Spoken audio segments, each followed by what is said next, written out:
All right, Jim, I know that there are other people who have a lot of talent, a lot more talent in specific areas than I have. I just have a unique set of experience that, for whatever reason, I know that this component chi, this concept mapping technology, will be very relevant. Um, we want to look at, shoot, I meant to have this document up first here. We want to consider this government network proposal.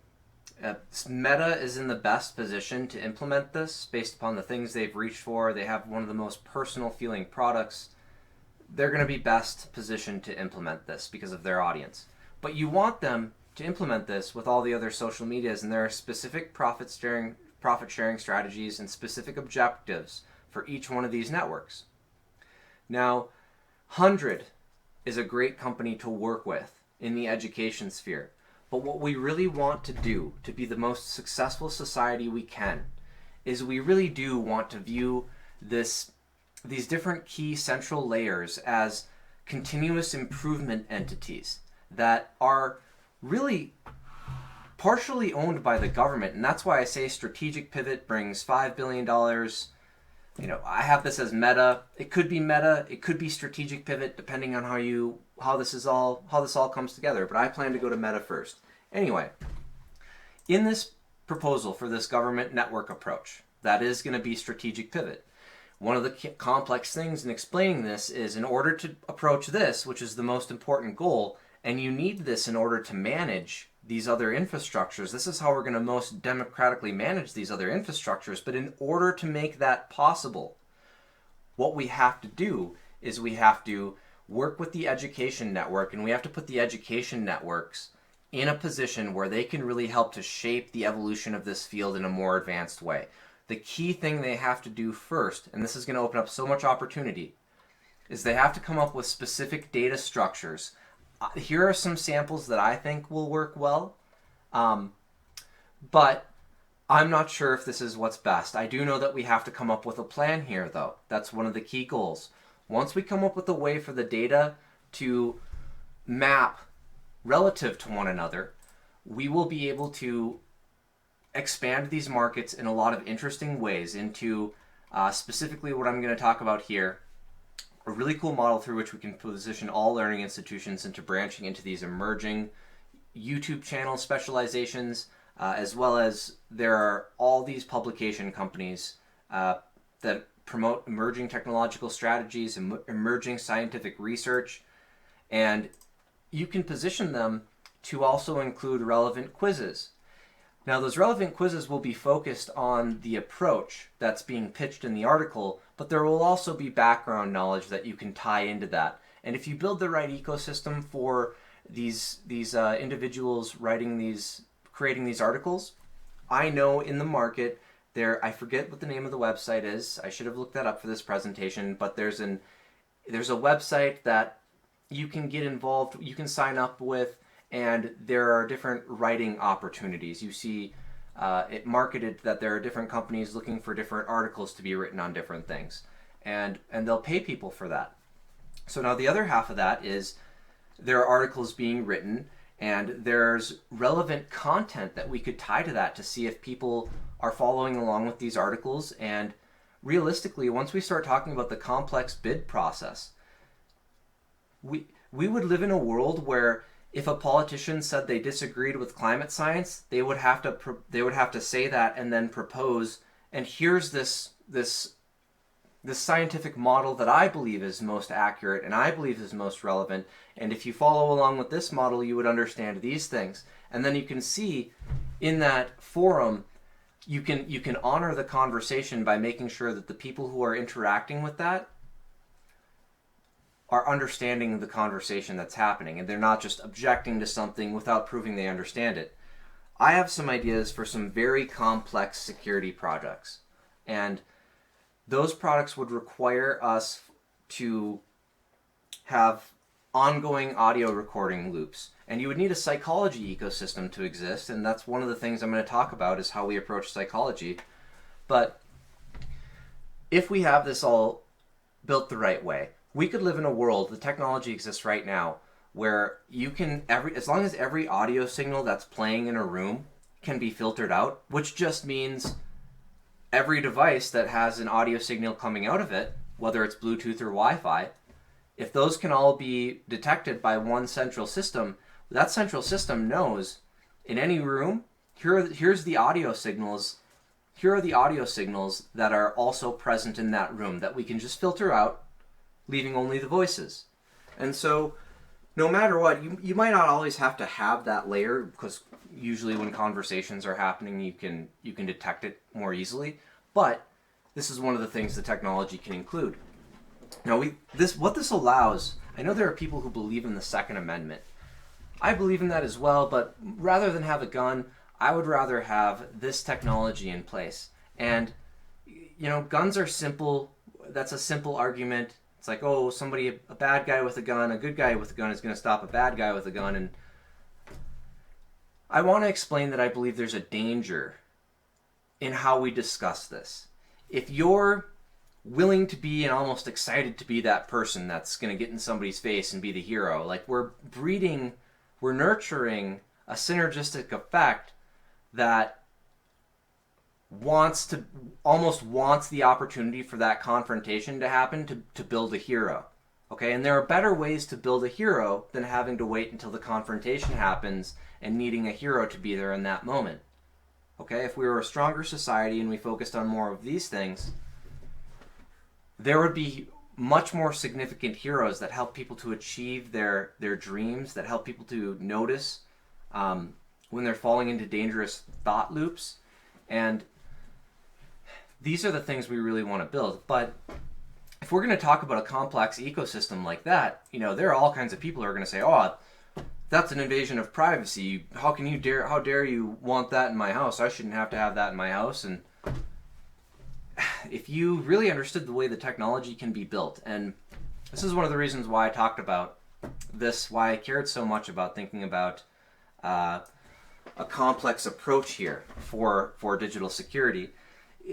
At the end of the day, if you have multiple teams that are required for every security transaction, you can build an architecture where on a specific chip, there's a specific set of physical encryption permutations that will happen on any key that goes in or out of that chip. You can also make sure that that chip has a set of volatile memory, and that's where that key value is stored. So if the device is tampered with and certain circuits are broken, certain connections are broken, you can build a device that will detect that. And arguably you want that to be combined in that same chip. It doesn't have to be. There are complex ways that you can build a combination of unique digital processors that work together for security purposes and your standard central processing unit functions and GPU functions. But there is a way to expand from just that and to have an elaborate security architecture. And this is one of the things that I think is very critical in an advanced society. We do want to come up with what I believe is a Cyberforce model that standardizes the kind of encryption or the kind of security strategies you have to have in a digital ecosystem. If you are a supercomputer cluster, you need to have specific things, specific architectural strategies, specific logging that has to be required, specific code review strategies. And we want these security teams to have some cross visibility of one another, but not enough to be able to, some code, if there are major code changes happening, different companies verifying, if you have this central security system and you have more cross verification of the code changes that are happening and things like that, at the end of the day, you're going to have algorithms running that have key configurations that affect how those algorithms run. And there are different ways you can break that up amongst numerous teams. That's a whole set of intricate conversations in and of itself. Not everybody is going to be able to follow along with that. People are going to get... I will admit that I don't know if I don't understand this as well as I want to. It's a major point of contention for me. I worry about these things in the world. I would love to understand that more. But, I have an interest. I have some knowledge of the architecture. If this overall set of knowledge maps existed, I would be able to plug into that and show what I imagine my approach builds off of very easily, and then that would flow to the correct relevant patent firms and companies that are in that sphere that are messing with those technologies, and that's a potential sales lead for them. If that goes really well as a government of the people, you could have, and I'm not sure how best we manage this. I thought with the equity with Strategic Pivot, 30% of this would go for the technology and approximately 20% would go to different operations groups that can help to manage how we continue to market this organization. And I don't know the best way to do that, I will admit, because when I think of The Apprentice owning some equity in this organization, they are a established management set of strategies for managing this. And I think in the future they will plug somebody into this and somebody will contract into this, and somehow in 20 years we're going to have to hand all of these key elements off. And that's what we want to try to figure out how to do. But you can imagine the government managing these contracts and these yearly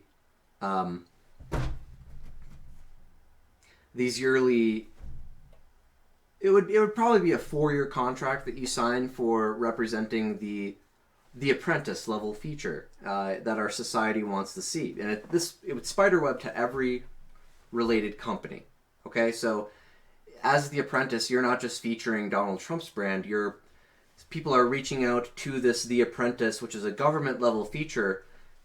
We want to represent how these companies are reaching out to individuals through this patent flagging system, which requires this education modification in order to build to the best of our ability.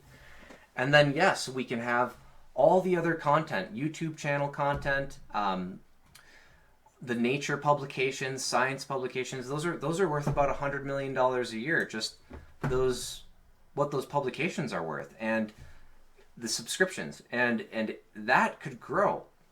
Because really, when we're having these conversations online, there are people who are following along with this, and those are the people we should all want to listen to most. We should want a system that opens that up to everybody as much as possible. And here's how we do that: by branching into these publication companies and these emerging YouTube channel specializations, and we help them to reach out.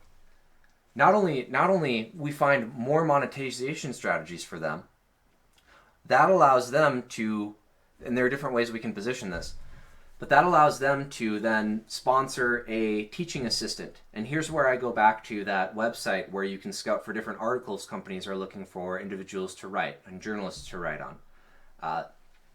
You get these YouTube contents produced, the YouTube content produced, you get your new YouTube video up, and that relates to a specific set of things.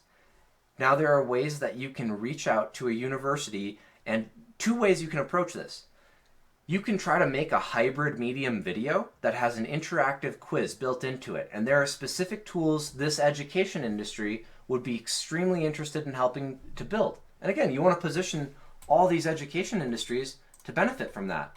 You don't want to just say, hey, education industry, we have great ideas for you and you should want us to own all of this. Maybe 40%, maybe 50%, I don't know. The more we tie to Strategic Pivot, ultimately, so we should really type Strategic Pivot here, but the more we tie to Strategic Pivot, ultimately, with 50% equity in these different key continuous improvement branches that can only really be managed to the best of their ability, if we keep all of these networks in place, which ultimately allows us to build this website that, and again, I don't have this in here where we display this. That's a competition for the market.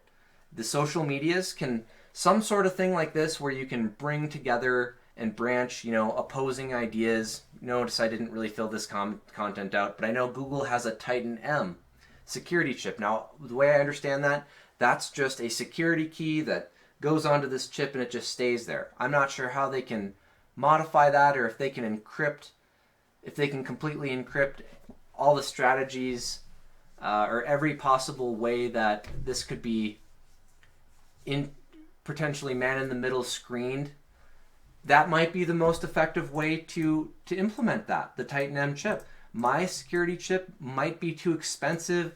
It might be more elaborate than it needs to be. Maybe someday, we'll just work on developing that technology, and someday it'll be just as cheap as the Titan M. And so Google will say, oh, well, you know what? It wasn't the most economically viable thing, and this was good enough, but your idea is better, and we can pivot into that, and we're going to, just because it's stronger and more complex, and we might as well.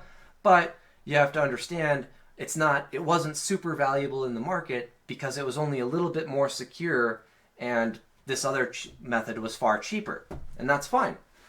Those types of things will come up in the market, but if we're exploring it this way, we'll be able to really be involved in the bid process as a government of the people. One of the things I think this board should do is argue that 10%, because we can automate the accounting so well that you should just be able to see a number at the end of every year or the beginning of every year. And that's how much you paid in taxes last year, and you get to assign 10% of that, and this board should argue based on results. If they can help the population to understand where the opportunities are, we are following along better as a society. There will be fewer arguments over things like climate change, and there will be more chasing after the opportunities, the ability to pivot. And I do really think there's more opportunity in approaching existing companies and helping them to pivot than trying to create a new company and knock another company out of the way. But we do want to talk about, okay, companies that are experiencing the benefits of this.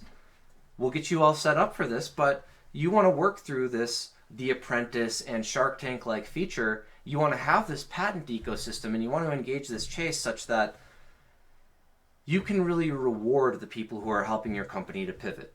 And people want to see that. They want to see the equity being handed off to the most relevant parties that are currently helping that company grow. And if you're one of those companies, it's like with the way the 20-year patent system generally works, it's like I had parents that worked really hard, and there were times when we couldn't always focus on family things as much as we would like to. And I think that's a general truth. So, you'll see this over the course of 20 years. Companies get really big, and then the next generation inherits that equity, and what'll be really cool to see then is them say, hey, you know what? I lived this awesome life for the last 40 years, the 20 years that my parents held this equity, and now we're in this kind of transition phase, and we're looking at you, and we're seeing the potential in this transition. And just like all major CEOs receive equity vestment over the course of time and receiving result and proving results, you do that same thing. And then that's the next generation who has inherited the equity saying, hey, thanks for continuing to help protect this company my parents believed in, and here's a set of equity for you for continuing to help us grow this. And that's a really awesome system. People will love to see that in play. I know, there's some trickiness to that. There's some companies don't want to feel forced into that, and there's nothing forced here. It's just a cool way for you to scout for talent and reward it in the ways you see fit. Okay? And that's the real government of the people we want to see in action. But yes, there are complex things that we're talking about, and if people can't prove they understand part of it, we want a methodology for honoring that conversation online. We want a way for the different social medias to connect together. And so on Facebook, I imagine instead of seeing Facebook groups will still continue to exist, but you'll probably also see strategic pivot in there. That's what I would like to see anyway. And then you always have Twitter, you always have Facebook, you always have Quora, you always have Reddit, you always have LinkedIn. But they always have this way that you can navigate over to this government of the people structure. And they all tie into it. They try to compete over it and make it the best that they can. They each try to do it, make the best user interface, but they try to each serve this general purpose. And it has to connect together in these ways in order for the patent opportunities to be created and for us to have the government of the people chase that we really value.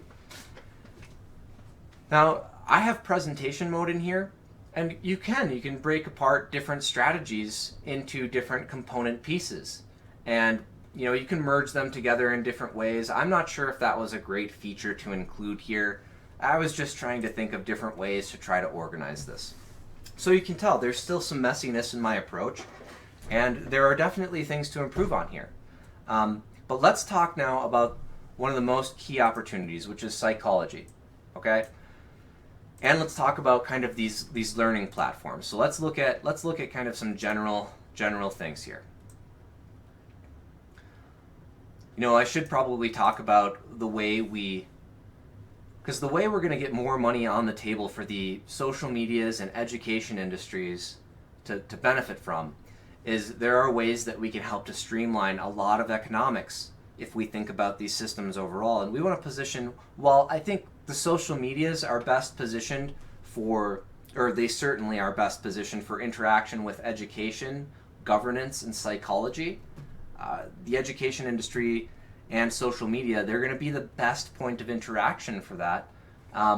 But in economics, the banks are going to be the best parties to understand how to structure and manage an advanced accounting cloud, an advanced universal product coding cloud, as well as an advanced financial system cloud.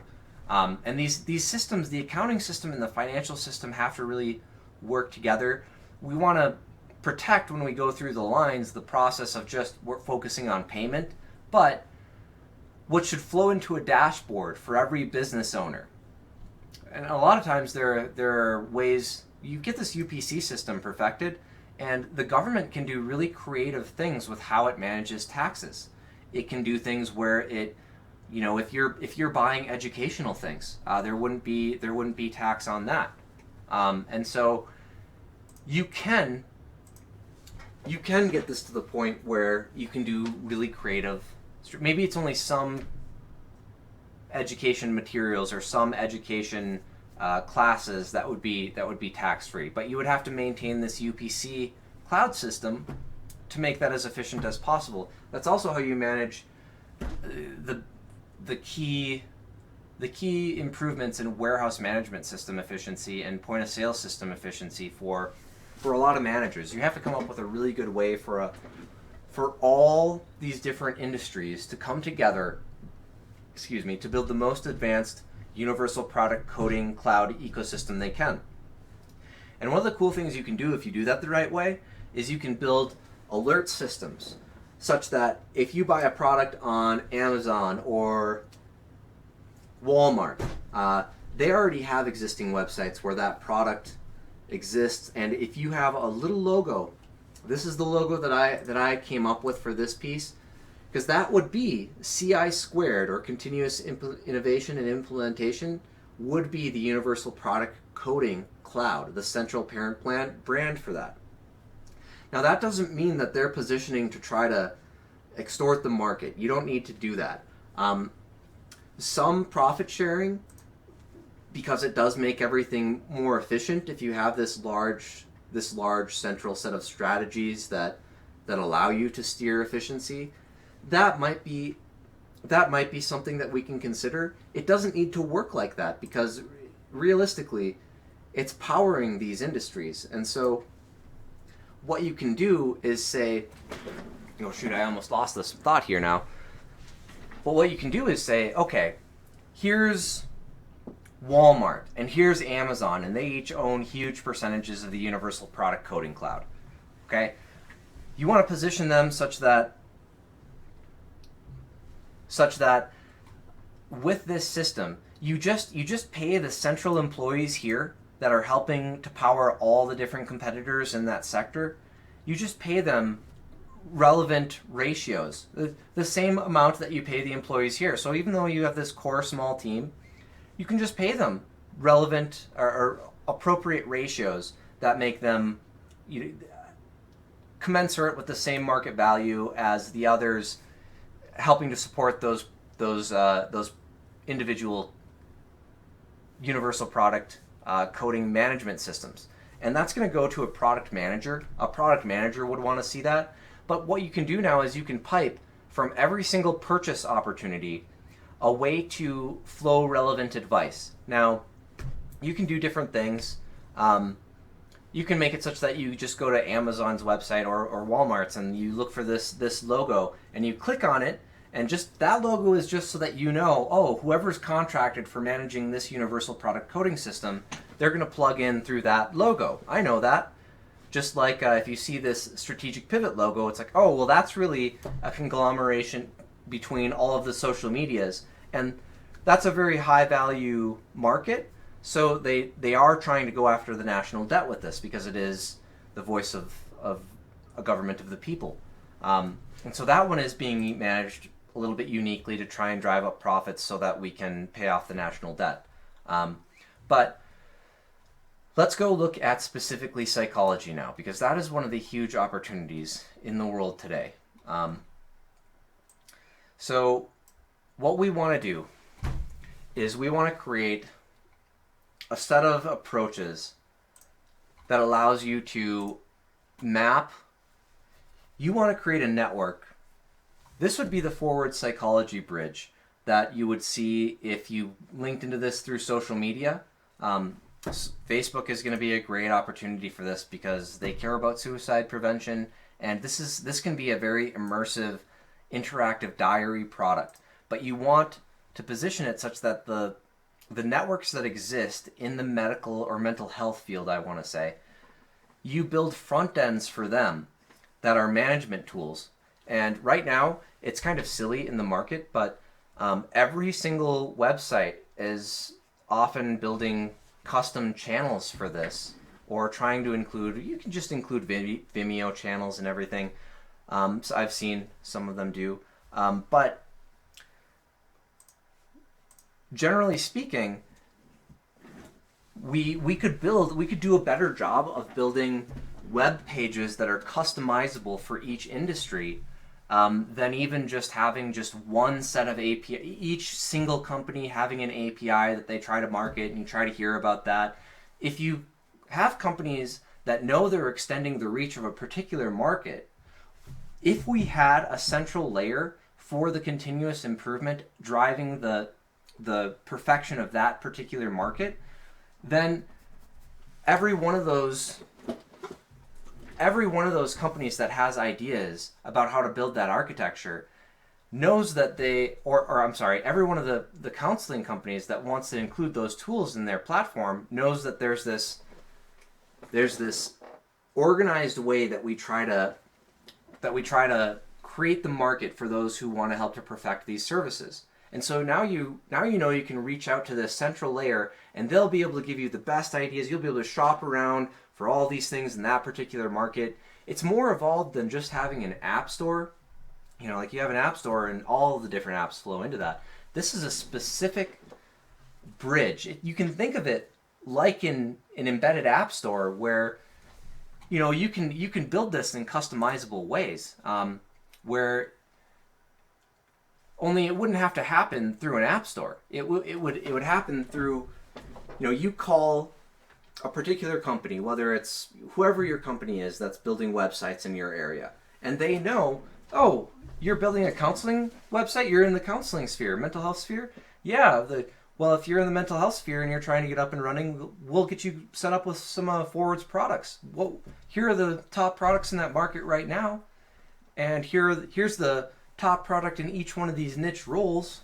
Which ones do you like? Some people prefer these new emerging products because they have these features, but they do all include these general toolkits for the field of psychology that are very relevant in the field of psychology. Specifically, you're going to have reflective journals, and so there will be tools for the providers in their custom website to reach out and build these journals, these reflective journals, and get them on the network. And then other people can go and shop around on those through this diary tool. So you have to think about those two different doors here. There's the door coming from the consumer, and there's the door coming from the clinician. The clinician will have a custom website or an integrated software as a service product.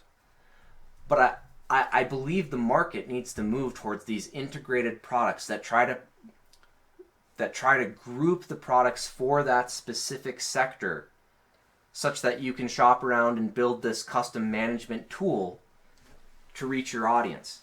Okay, some of that will be different ways, different scheduling tools. You know, in the medical industry, the way they branch into all the prescription networks and everything, they all have that all figured out. You want to put a company like Forward that is specifically trying to aid in the continuous improvement of the medical field in charge of this. But you do really want to try to open this up in the right way to a government of the people. So I would ask Forward, you know, what do you think is going to be the best way to go about this, really? Because you would benefit from having a tool like Strategic Pivot that allows you to really explore how that evolves and how you include the access to opportunity in the development of that ecosystem. I think that you would grow and perfect things faster that way, because you're reaching out to a broader audience. And furthermore, I think it would help you to market your transitions that you're trying to succeed at in the marketplace, because you'll build this tool where people can interact with the differences in strategy, and they'll see you have such a great strategy. You'll be able to see that proven. So let's go back to thinking about hybrid learning platforms. I know this seems like a super unorganized presentation, but this is a very complex set of initiatives. We have to feather all these things together very carefully. Okay, so you're going to have some sort of a hybrid learning set of tools. There will be a goal to build, you know, an interface that looks something like this, and I know that looks close to the psychology interface that I made. But I came up with that concept in 2020 when I was in Minnesota. But that's generally what you're going to have in the market. Is you're going to have different types of user interfaces that you stream. Again, you're going to have different publication companies, and schools will want to contract. Teachers go to teacher workshops, and states try to develop curriculums for completeness and make sure that schools cover certain areas. But generally then teachers go to workshops and they shop around for materials, and then they buy those materials, and then that's what's taught in the class. So there's an opportunity in the digital age for how you sort through that and how you interact with that. And so maybe that's going to look something like this, and you have maybe some alerts in here. Maybe that looks something more like this, and you have your classes right up here, and then you have upcoming work and maybe relevant articles that we're trying to branch into now, which I think is going to broaden students' horizons more than anything else when it's built the right way. And as students interact with different things, they'll build their areas of interest, and this will get smarter at funneling things into their field of vision that relate to how they want to develop themselves. And you'll see all these different role models working together, and we could be this really amazing society.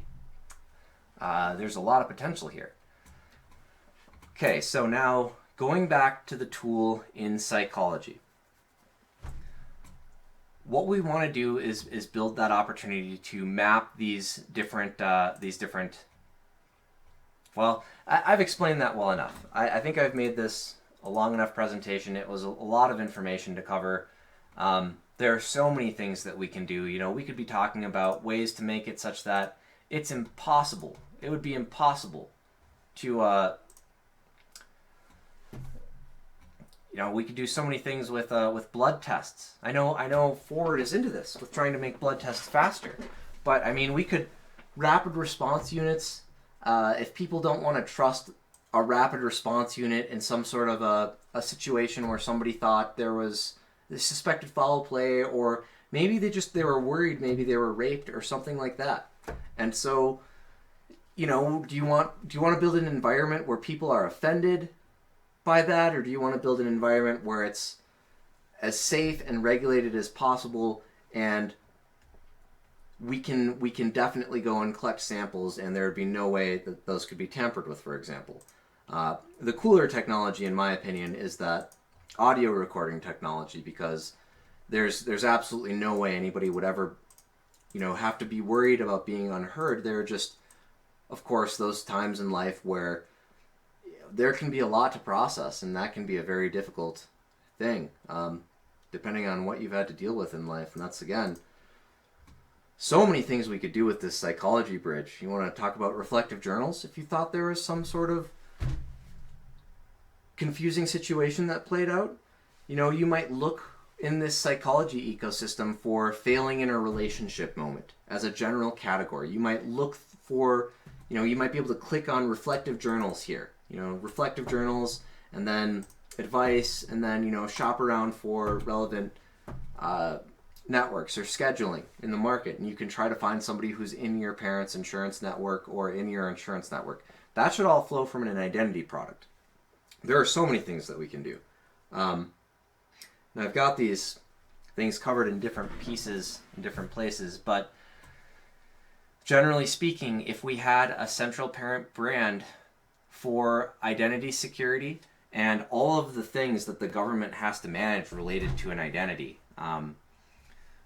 vehicle registration documents, driver's license, all these different things. That doesn't mean that you have one network control it all. Like I said, there are ways you can build these central pieces and you pay them based upon market value for what others in that network are also getting paid. So they're getting paid the same approximate amount of money as the other people in the network that are specifically helping to support that ecosystem. It's not just about the central layer. There are lots of teams there. That might be where some of the key talent is, and so maybe they'll probably be making, maybe 30% more than some of their counterparts, and that's fair. They are in a very key expertise area where they're really trying to guide the development of these things. Okay, so that's what we want to be thinking about. We want to be thinking about product ecosystems. We want to be thinking about all of this. We want to talk about these monetization strategies. Again, I didn't talk about this very much, but you build this set of relational knowledge maps, and the education industry, I didn't cover this earlier, the education industry, one of the things 100 wants to do is work with the different educators to create specific learning maps that relate to specific career trajectories or goals. And the way we do this, as I said to Jim Felt, you want to start with the goal. So you need strategic pivot. You come up with some relevant societal goals. And then we try to spiderweb backwards, and we make the learning path relevant to our most specific goals first. And then we try to stream that into all the relevant learning platforms, the relevant content that's coming out for those specific goals, because that's going to be the jobs of the future. And we're training people for the jobs of the future that way. Not only that, but we can't collaborate on perfecting these ecosystems and say that we have free markets if we're not operating like this. There is no free market to collaborate on. It's a closed market that you would have to try to find a way into somehow, and you'd have to probably have some peripheral knowledge of things that are going on in the world to find that. What we should be doing is saying, hey, this is how we work together as a team. If you want to be involved, we hope to do everything that we can to make it easy for you to be involved. That's our goal. We want to make it easy for people to follow along with these conversations because it's very important. We can't afford to be lost in these conversations saying we don't trust privacy when the security can be made so ridiculously sophisticated that it is. We can make it impossible to hack. Some people say, you can't make it impossible to hack. No, you can make it impossible to hack. You know the least likely way to make it impossible to hack? Everybody's kind of like, not really talking about it, and not really, hacking, AI, and like that continues to go on, and it's not this out in front of it strategy. Come on, that's not. We've got to be better than this, okay? But you get these patent leads built the right way. You get these knowledge maps to success, and now companies can very easily see when others have slightly different strategies than them. You can create this economy around companies trying to champion others who are trying to help them move their brand forward. And it can work like this. It's like, Facebook sees Brandon Hellman, this strategic pivot idea. Brandon, where do you live? You live in Denver? Okay, the cost of living in Denver is this. We're going to give Brandon $40,000 this year. Just $40,000 for 6 months, let's say, because they can afford that. $40,000 for 6 months, that's one of their cheaper employees. Well, I don't know that, but $40,000 for 6 months, that's an $80,000 a year salary. and I'm just trying to develop the plan that I was going to give to Facebook anyway. And Facebook's like, all right, we're going to position you for this, and maybe it'll be interesting. We think you've got a lot of potential. We would be willing to give you equity if you do really, really well. But our team is going to continue to pursue this, and if we do much, much better at leading the development of this than you would have, then we're going to, you might not be worthy of equity, but we want you to work with us. And we'll give you a great job. We'll help you grow to reach your potential. We'll help you grow this into even more than what you saw it was capable of. And so there are all these different ways that can work. And then depending on what the challenges are, you might be implementing with my security approach, there are manufacturing processes that we'd have to change. Not just not just perfecting manufacturing processes for the chip itself, but we also have to consider, okay, how are we affecting every cell phone manufacturer's device or their production process? Because now we're installing this chip and we really need to go through a setup process with this chip. Now, can that happen when the phone is turned on and it's sold by the AT&T, Sprint, T-Mobile, Verizon? Yeah, that's possible. That's probably the better way to do it. But again, we're affecting their processes. And so if we have a new security approach that's going to change all these companies' processes, that's something we have to have consideration of. There might be workforce heroes. Now, I know that's a more technical approach, but those are workforce heroes. And there are individuals, we want to do a better job of representing this. A good continuous improvement government of the people tries to talk about every one of these opportunities to represent a great team chemistry. It's not just trying to talk about the guy who has the great idea to grow the company.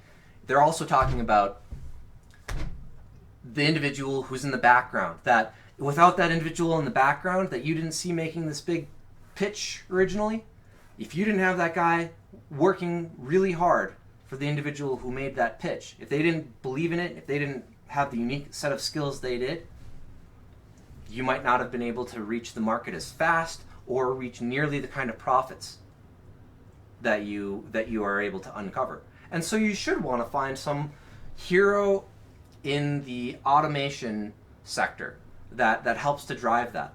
And it doesn't need to be just these technical employees. There are also opportunities for improving the entire different trade industries and looking at the ways that we go about our standards in the trades. And you can talk about that more openly. I personally believe one of the things that's going to be the greatest move for any trade will be for the electrician trade, and you will see them move to boxes that you slide the device in and out of. It won't be you're messing with the wires. And that's because the home automation sector that's about to grow and explode, that has a lot of opportunity in the market, if we transition the electrician trade, it makes it easy for the future of home automation, the home automation market that's trying to install, some complex different devices. And now you don't have to worry about this box that has barely any room for a device because there are a bunch of wires in there. Now you've got this deep box that you can fit more in. And so that's more conducive to the home automation market. It's also safer for the people who are doing the installation, who want to specialize in home automation and setting up and configuring these systems for people. Some of those could get pretty complex in the coming years. All right, so that's a 45-minute presentation. I'm sorry that this is somewhat unorganized and chaotic, Jim. If you make it through this whole thing, truthfully, I think that I know it's possible that this could be launched in such a way you could seriously consider the banks giving $10 billion interest-free loans to the individuals who want to start setting up these networks. Because it's a better bet as a government of the people. They would have more access to the opportunity how these markets evolve if we have this strategy in place. And that keeps all the companies on their toes, and they all can have greater visibility of some of the things that might impact them. This makes investment, there will be, in truth, if I'm being honest, there will be more steady gains and fewer huge losses in investment, I think. I'm not sure how many people don't like that or do like that. Um, but I do really think we'd be working together better, and we'd be more interested in steady progress. Steady gains is better than, maybe I'll make a whole bunch of money or maybe I'll go bust. I would rather. I don't even care what I get from this. This is more about the goal of what it means for society. I do think that offering the banks the opportunity to support the launch and receiving equity means that when the organization reaches scale, they approach a target of at least 30% payoff of the national debt. And I do think 2040, that'll be $45 trillion. And so if we can grow Strategic Pivot to be a $15 trillion company by then, they get their 30% payoff. And I think in 2040, 2050, 2060, maybe it'll take to achieve this. I know that's a big number. Then we can literally do this turning the next page chapter, and the whole world can just move forward into this. Perhaps it's the case that Russia and America have to switch their rivalry because now America has worked so hard, it gets to be the leader in this. This is how you optimize a government, it's true, and I can understand there being no other way to manage this handoff than having that other nation go to sleep for a generation, and then we'll kind of be in the position Russia is with our government more like Russia's, but super crazy access to opportunity. That could be what's going on right over there right now. And you have no idea because the security is just managed that way and it's their national secret. And if we don't go tit for tat in the rivalry, they keep their position. I could understand it working that way. Because how else do you wait for somebody to figure this all out and put together an intricate plan and prove the capitalism? That's the only way you can keep the capitalism alive, is if you have a plan like that. All right, Jim. This isn't about me. I don't care what I get in this. This is about what this means for a nation. This is how you heal the culture when it gets chaotic like this. Yeah, are there things we should probably do with managing some of these? Honestly, these drug networks should be managed differently. We should branch with this psychology approach, and we should have people who have an active association with using certain compounds. It's better that we approach the market this way than leave all the criminal networks and the people thinking that the government doesn't want to understand different ways you can live life and still be perfectly capable in all kinds of ways. If they want to defend that, then you have to let us track things, and you just play a Lumosity game for half an hour, or play 4 Lumosity games. It'll take you half an hour. Do that 4 times a year. Please do that at least twice a year within 3 days after you use these key substances that used to be illegal, that we do know are very dangerous, and we just got to make sure you stay aware of certain effects. We got to let us study this a little bit. Do some of these psychology reflections. We'll probably want specific reflections for people who are using certain things, such that we can try to aggregate this data and really run the science. But it's most important. I'm not trying to make a case for that being such a brilliant idea for us to legalize. I'm just trying to say it's a brilliant idea for us to manage it more effectively. That's all I'm trying to say. What we make for the ages and those things, that's all debatable here. That's what a government gets to figure out. But the fact that we can manage it with this much more evolved set of strategies, getting that pitch fairly represented so that when people are worried about the security, they know it's been really, really well covered, and that the smartest people in the world, they looked at it. They can't find a way to make it vulnerable. It's too well thought of. And you won't ever have super safe worlds with advanced AI if you're just kind of quietly talking about the way it works. And how are people going to trust it then anyway? They're going to argue over whether or not they trust it. They're going to be less likely to buy it, even if you're able to get it to market. You're going to have fewer people buying it. If you come up with a rollout strategy like this, people aren't going to be able to say they don't trust it. They might be able to say, people are going to be able to say they don't trust it. But they aren't going to be able to say they understand how it works and they can point out how it could be attacked. They aren't going to be, well, okay. They could do that. That's the point of the platform. But, they won't be able to say they don't trust it without coming up with a way that it could be attacked and proving a specific vulnerability. That's what we need to draw the conversation to. Thank you. God bless.